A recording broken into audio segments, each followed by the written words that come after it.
What's up, guys? This is Dave from The Disorderly. I'm joined once again by our good buddy, Mr. Andrew Volpe. Call me World Joker. Traveler. Call him Joker. How was it? Is it, just got back from European traveling? Yep. Where were you, London? Was in London. My brother's a DJ, so he was actually going to a World DMC Championship, and me and my folks were coming to support him. So yeah, it was really, really cool. But I'm glad to be back. Glad to be back. The food, god awful. Actually, it's better than you think. It's just as long as you don't get certain things. But, I was racing to get back to the States so I could watch The Joker, and it was totally not worth it. All right. Well, there you go. So he's traveled long and far for the much hyped Joker movie. Could be the best Joker. Could be the worst Joker. Depends on who you're asking.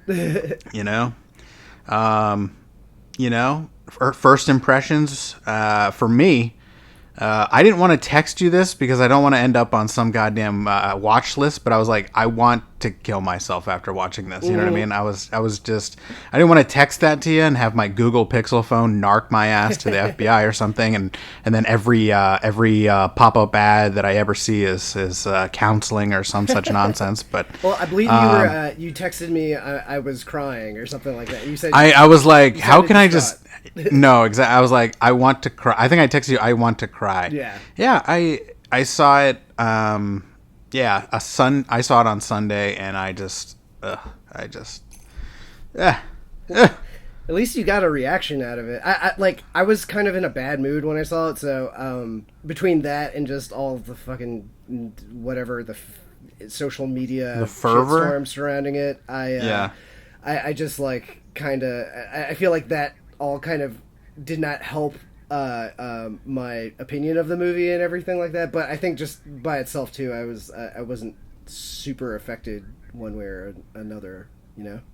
Yeah, I think I just I walked away kind of confused, and just just a weird direction to kind of go for it. And to me, it just didn't seem like anything other than kind of a rehash of another movie and kind of branded as something else when it's not really kind of I wouldn't even say it's a half-assed attempt at a, you know what I mean? Are you talking about like comparing it to like King of Comedy and Taxi Driver? King of Comedy, Taxi Driver, this is just a movie, you know what I mean? They kind of sprinkle in kind of the, you call it Gotham City. It's clearly New York. It's just, you could be watching any other movie, any other story, set in any other reality. And it could have just stood alone as its own thing. I mean, to me, it's not, no, it doesn't feel like, it doesn't feel like it's the characters that I kind of know. Which is fine. I don't care about reinterpreting it, but I didn't feel like the direction that they kind of chose to go through was kind of genuine to the Joker.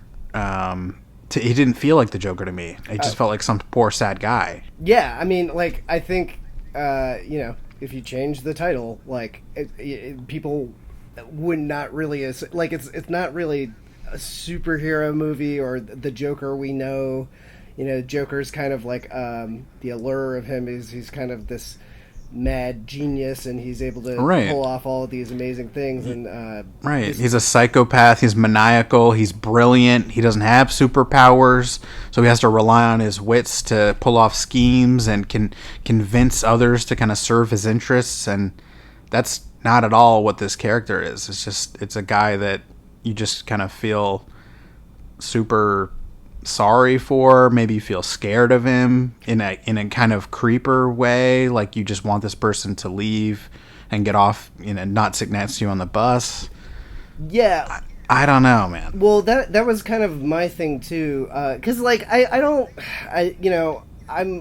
be more accepting with them going the different direction with Joker if the character like wasn't so lost from the get-go. Like he's so far gone and crazy and he's got such a miserable life from the beginning, and he doesn't change a lot. Like, he kind of just like Homer Simpsons his way through a bunch of things, and he causes this huge riot at the end, spoilers, and that's cool and all, but like he doesn't have a ton of and he does murder Robert De Niro on TV and everything like that, but like that's the only action he takes. Like most of the stuff that happens to him, he's basically like Homer Simpsoning himself through it. You know what I mean? Like, yeah, I mean, I guess he has kind of big. I mean, I guess the first big moment is killing the three guys in the subway. And that's more of like a spree killing to me. You know what I mean? It's kind of like he didn't really plan on it. You know what I mean? It's not like it's not. It's like self-defense, pretty much. You're right. Yeah. So I don't know. And then I don't know. Well, there's weird things in it, like, I will give. I don't want to totally shit on the movie just because I feel like everyone's been shitting on the movie. There are bits of it that I think are interesting. There's like glimmers of good ideas in it, but like certain things that are supposed to be pivotal moments in the movie, like the scene where he kills the three, stockbroker dudes or whatever. Mm-hmm. Like, mm-hmm. I was not affected by it at all. Like, that's supposed to be like, I don't know, like the first act climax, and it just is like, okay, what was that? There's a bunch of scenes in the movie where it felt kind of like that. But one of the things I did like about, like, early on, some of the stuff that I did like, I feel like the thing that they almost like pitched Joaquin Phoenix on, because that's one of the first things in my mind is like, Joaquin Phoenix has been famously pretty reticent to do a superhero movie. He had been courted for years by Marvel and all these other people. Yep. And he was in the talks for Doctor Strange and all those things. Yeah. So I was like, okay, what sold him on it? And the stuff in the beginning where he's got that condition where he laughs uncontrollably, and like it's actually a psychological disorder, and I do like the way he does his laugh. Like, that stuff was pretty cool. Like, I feel like that was the stuff where I was enjoying the movie the most, where you see that he's actually kind of got a condition, and it's just like kind of makes him an outsider in any situation. Like, he's already kind of a weird loner, but he's like pretty much scares people away in any big public situation from the get-go. So yeah, like, I was kind of on board for that, and then I really love the concept of doing it in the 80s, just the aesthetic, and I love that it's set during the garbage strike and stuff. Like, the set dressing of the movie is kind of cool, and some of it's shot all right. Like, I didn't love all of it, but there's certain scenes, especially the stairway scenes. They keep on going back to the stairway, and when he's slowly climbing up the stairway, when he's like trying to struggle to make it in the beginning, and then they show him like dancing down it when he's given up everything, and it's a lot more fun to just basically go crazy and give everything up than it is to struggle and try to be a part of society. Like, there are little glimmers of good ideas in there, and I think the movie acts like it's explored those things, but it really just kind of touches on them and doesn't really do anything with it. Like, there's a bunch of threads in the movie that are just kind of there, and it thinks that it's saying something about it, but it really doesn't seem to like know what to do with it, or it's just there as window dressing. Probably the biggest thing being is the class struggle, class riots. That seems to be one of the bigger elements in the movie, and like it's touched on here and there, and it's the climax of the movie revolves around it. Like, the riot is caused by people uprising against Thomas Wayne and all the rich people, but it just kind of happens all of a sudden, and it really doesn't seem to come from anywhere aside from the fact that the script says it needs to happen. And I don't know, it just seems like there's a bunch of like missed opportunities like that, like, and I really wish they could have dug a little deeper into that.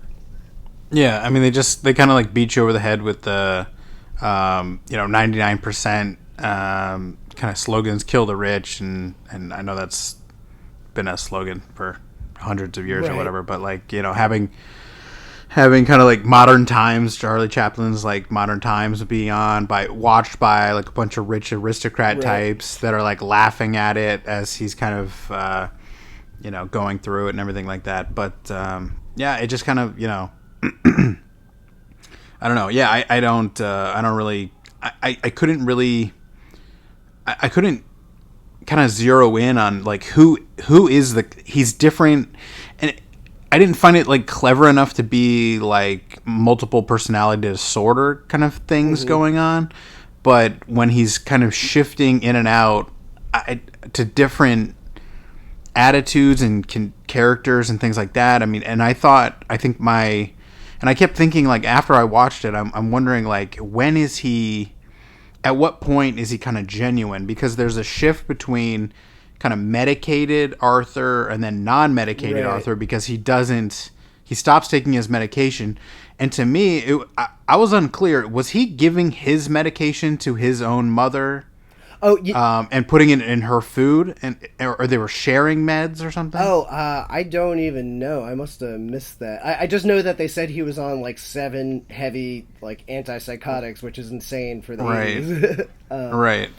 But yeah, I didn't know. Also, I just wanted to check because I actually had to go to the bathroom and I walked out. Did he kill his mom in the hospital room? Yeah. Okay. Did you just? I was left. just like, I gotta pee and I don't care. I gotta get out of here. Whatever the hell happened. Yeah, he kills his mom in like one of the most just pillows her to death, bro. Oh, of course. Yeah. Just straight pillowed her.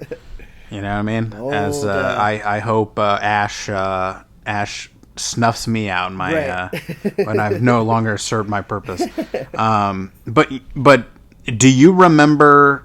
I don't know if you had if you got gone to pee for this, but when he's sitting on the bench outside talking to the police when they kind of first come up to him, and he kind of dismisses their questioning, like, "What are you wasting my time about this?" Right. You know what I mean? And he's upset with them that he's like, "Did you guys cause my mother to have this stroke?" You know what I mean? Right. And they're asking him about whether or not his condition is real or not. And he goes, "I'm a clown. Like, what do you think?" You know, it's part. You know, they were like, "Is it part of your act?" Or Right. And I was like, "That's the most genuine interaction he has with anyone in the entire movie." You know what I mean? So did you interpret it as he doesn't have a condition and he's faking it? I don't know. Does he? I think it's real, but it could be like what is that called? Like, is it Munchausen syndrome? Munchausen syndrome? Yeah, or something like that, right? I mean, yeah, it could it could be like just like is his mom crazy, or did Thomas Wayne have her put away because, you know what I mean? Like, that's a little vaguely left up in the air. Like, so maybe we can interpret it either way. I could see it being in his head, his mom, conditioned him to feel like he's crazy for his whole life, just like everything else, right? Right. Well, I mean, you can convince someone they're sick. Yeah. You know, and you can convince people who have nervous tics. You know, it could have been a form of Tourette's or something, but I just didn't. You know, when he gets fired from his boss by his boss. Mm-hmm. Was it Heath? Was that his name? I'm trying to remember. It was when he goes into Hoyt. Hoyt. Yeah. When he gets fired, he's just like, why would I do that? Why would I? Right. I wouldn't lie about that. Like, he's so meek and mild, and then also when he goes up on stage, it's almost like.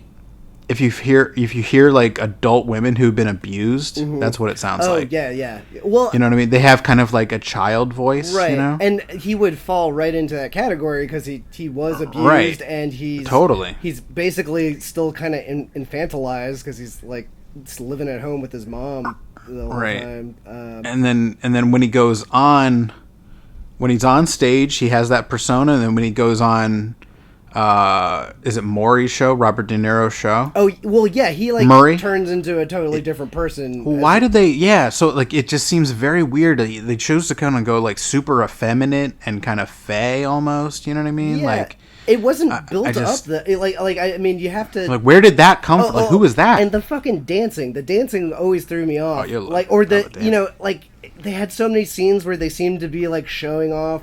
I guess Joaquin Phoenix was kind of skinny because he was kind of doing the Christian Bale like I'm shirtless, look at my rib cage thing, but I guess there's no crazy fat people.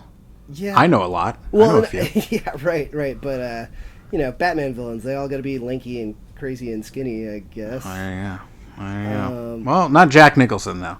True. And Clayface, I guess he's fat. Clayface fat. Penguin fat. Penguin definitely could lose some pounds. There you go. Go ahead. Any final not much else. Gripes and grounds? I would say I wasn't.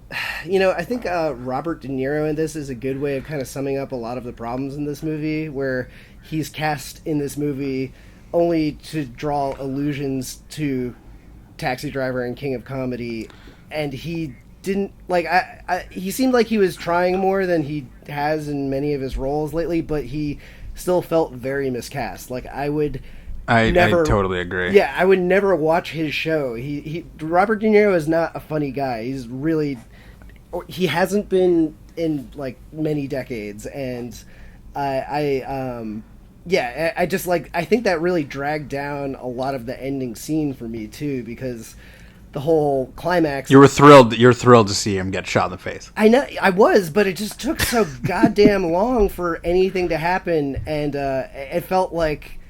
It's just you're looking at it like it's Robert De Niro, and you know, like Mark Maron's right there. Mark Maron's kind of funny. Mark Maron would have been a great scumbag host of a late night show, kind of a thing. You know, I was thinking the dude that we were just talking about, the guy that was Joaquin Phoenix's boss. Like when I was like, why isn't Mark Maron playing that role? Like that is tailor made for Mark Maron. He even has the Mark Maron like mustache and shit. You know.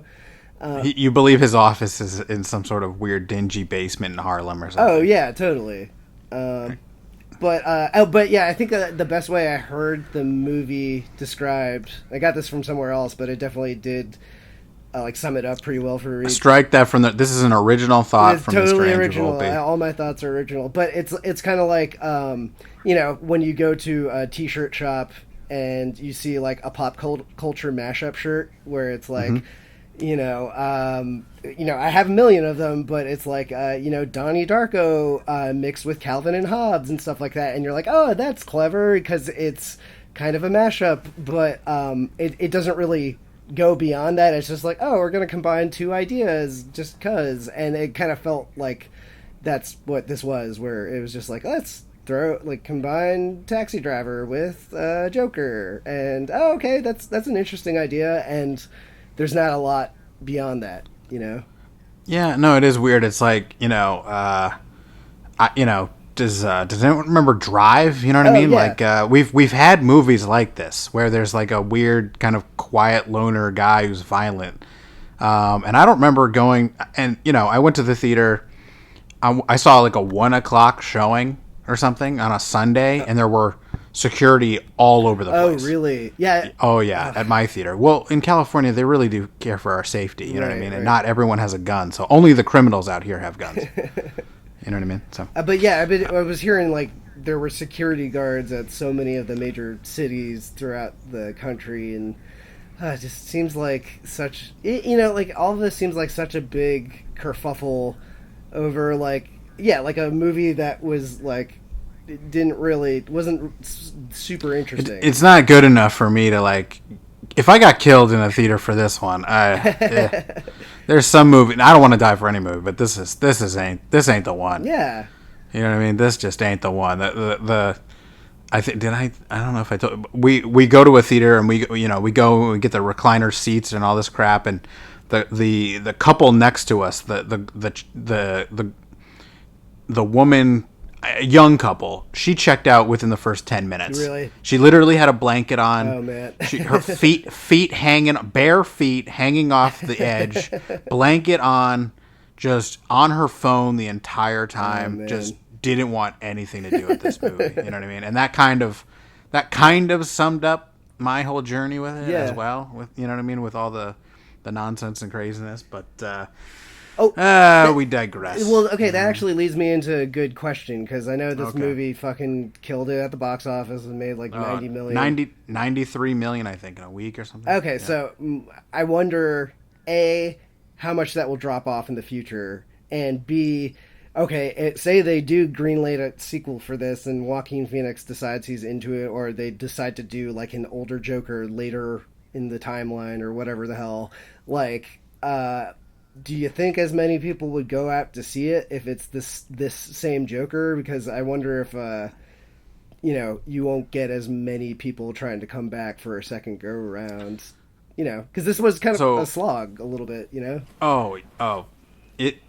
it's so it made 93, I think, the first week. People are projecting it to win again this week because it's up against Gemini Man from Will Smith. So people are betting on the Joker to repeat. Oh man. I'm sure that they will probably do something. Now, my friend, this is not my theory, but this is my favorite theory, is that Joaquin Phoenix is just a sort of strange, Joaquin, the character, Fleck, is not really the Joker, and that he kind of is just merely a starting off point. He's the guy that shot Bismarck at or Franz Ferdinand or Duke Ferdinand. And so no one knows who that guy is. You know what I mean? But is it like all the other Jokers? He's just the spark. There are other Jokers that imitate him later. What I'm saying is someone picks up the mantle, someone picks up the torch, someone gets inspired and picks it up, and then that becomes the Joker. Someone becomes the Joker because he started a movement, and then the real villain arises out of that sort of chaos and goes on to fight Batman. And I would much rather see that than figure out, well, how does this kind of pathetic guy become like the clown prince of Gotham? You know what I mean? Oh yeah. Well, I was trying to do the math on it, and I was like, if they did have Joaquin Phoenix, and say you did try to continue that character's story into the present day, he would be like friggin' like late 70s by the time if they tried to do that character in current day, because Joaquin Phoenix is like almost mid 40s now, so multiply that times almost 40 years. It's fine. I just find the next one. Yeah. Let someone else do it. I don't care. This was a good one-off. I'm still not going to hate on them for trying something different, even if it wasn't entirely successful. Like, it's something different. Like, it's a little dark. Like, it definitely wasn't successful, but I'm, it's still, it's not. And I love Marvel movies, but it's not just another Marvel movie. You know what I mean? So no, I know, and that's, I also kind of can't stand this. The Marvel people that are it's it's not, this isn't, and then the DC people that are just, this is a masterpiece. Yeah, he'll win an Oscar for this. Nothing is good. Just relax. Well, all of you settle down, children. Sick of people getting so invested in these things. It's like, it's great. It is still, like, I never thought I'd get to the point where I was just like, it's just a fucking movie. Like, don't care what Todd Phillips says, don't care what Scorsese says, don't care what Michael Moore says. Like, it's a fucking movie. You know what I mean? All we want from you people is to care what we say, so that you hit like and subscribe, and you keep listening to us complain. That's really all we appreciate. That's Scorsese, baby. You know what I mean? Yeah. Well, I really just want to know one thing. Is Joaquin Phoenix your worst Joker? Is he your best Joker? Where does he fall I in your guess he's rankings? kind of pretty squarely in the middle because Jared Leto probably is at the bottom, and I still don't think I don't hate him as much as everyone else hated him. Sure. But Ledger's definitely at the top. Nicholson's probably my second, just because I like Nicholson. Actually, maybe I don't know. Maybe Joaquin might take second because it's hard to tell because this character is so different from the. I don't even consider him a Joker. Yeah, I mean, like I don't. This movie doesn't really register to me as a Batman or Joker movie, so it almost doesn't matter. I agree. Yeah, no. Now I've never seen Gotham. I've seen Gotham, but I've never saw the Joker character on Gotham. So. I heard he's good, but I've never seen an episode of it. Wow. And I don't. And wait, I might be thinking of what's the other one? Is Gotham? Yeah, Gotham's the one where it's like young Batman too, right?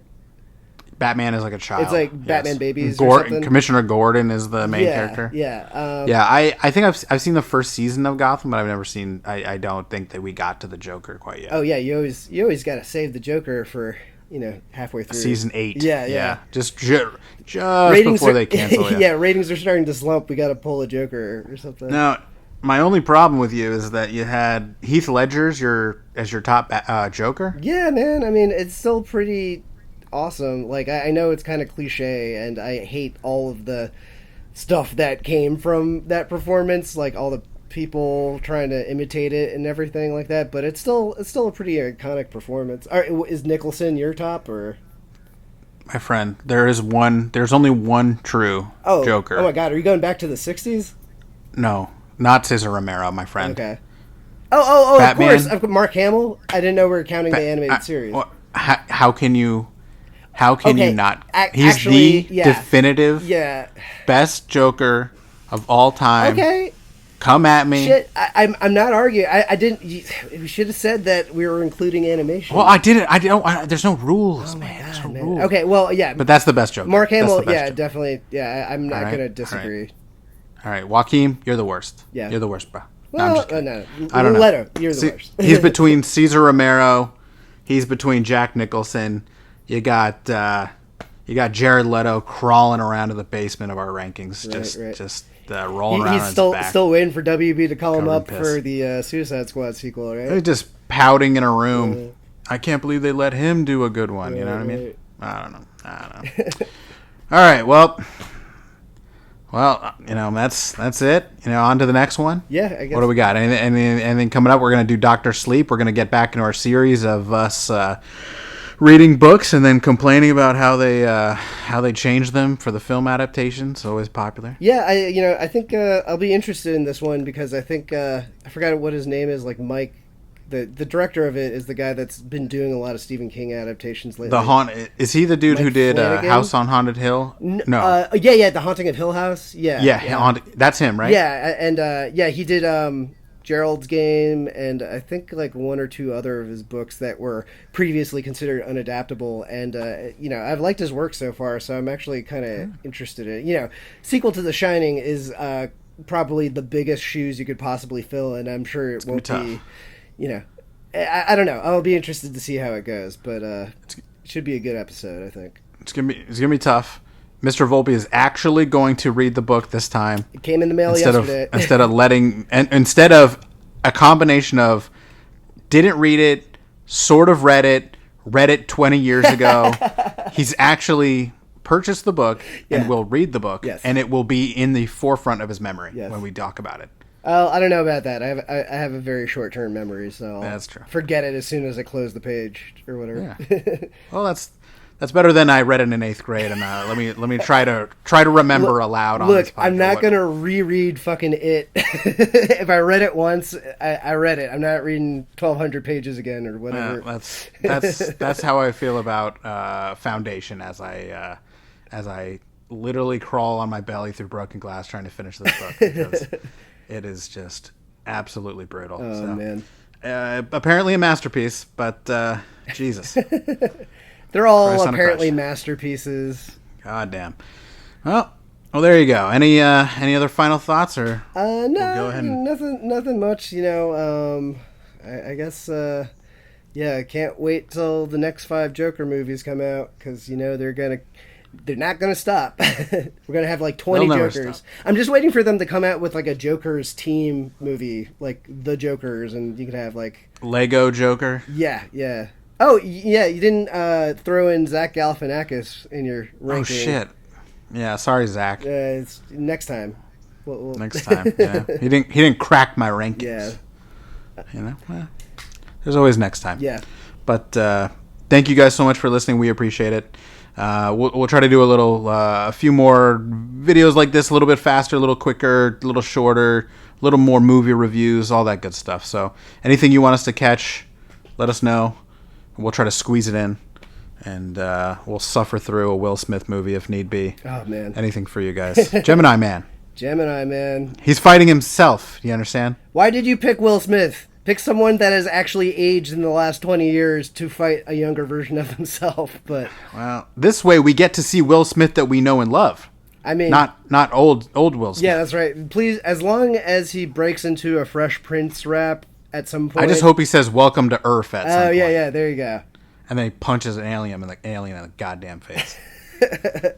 I mean, when he was punching aliens, he was on the height. He went 96 Independence Day, 97 Men in Black. He's just punching aliens. That's all. He could have made a living doing that forever. I know. And then he, you know, what the hell happened? Scientology. Jada Pinkett Smith got her claws in. Yeah, that probably didn't help. All right. Well, we were lashed out on a Will Smith tangent there, but you know, we'll reel it back in. We're hoping the best for him. We hope he pulls through. Yeah. The Willisance is on its way. Our best wishes to Will and the family. Yeah. And we hope the Gemini Man does well for him. Yes. All right. All right. Well, there you go. So thank you guys so much for listening. We appreciate it. Catch us on thedisorderly.com. Throw us a like. Throw us a subscribe. Throw us a comment. Let me know how much you hated it. Let me know how much you hate Cesar Romero. How much you love Joaquin Phoenix. I don't care. I appreciate any and all feedback. That's right. All you Cesar Romero haters. All you people with bones to pick. The man painted over his own mustache. You want him in the rankings? Get the hell out of here. What a psychopath. He said, no, I'm not going to trim the mustache, or I'm not going to make the mustache green. Let's just paint over my goddamn mustache with white paint. He probably was like, no one's going to care about this show in 40 years anyways, so what's the matter? What's high definition? They're not going to see this. Yeah. God damn it. All right, well, there you go. Thank you guys so much. We appreciate it. We'll catch you next time. Peace.